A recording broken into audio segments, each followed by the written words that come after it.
مطمئنی نوعه یه کوچولو خش داره ها؟ ممنون مرسی. فقط میشه یه کوچولو دیگه هم بهم تخفیف بدین؟ من که عاشق یاماها، فقط یاماها میخوام.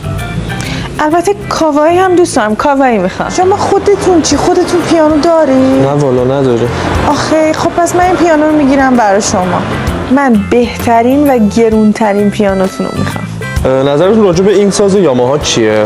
من هرچی همسرم بگه رو انتخاب میکنم. خانم برند یاماها مد نظرتون هست؟ نه. برند کاوایی چطور؟ اونم نه. برند فویریخ؟ اصلا. برند ایواخ هم وجود داریم؟ اصلا. من فقط پیانوی اروپایی میخوام. اصلا پیانوی آسیایی نشونم ندید. خانم این سازی که بهتون گفتم به بودجه شما خیلی نزدیک تره.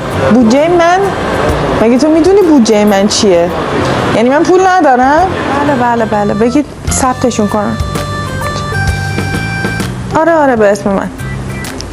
ساز واقعا ساز خوب و سالمیه. از کجا معلوم؟ خانم ساز یاماهای ژاپنه. خب از کجا معلوم؟ آقا فقط مطمئنی که این پیانو از پیانوی جاری بهتر و گرونتره؟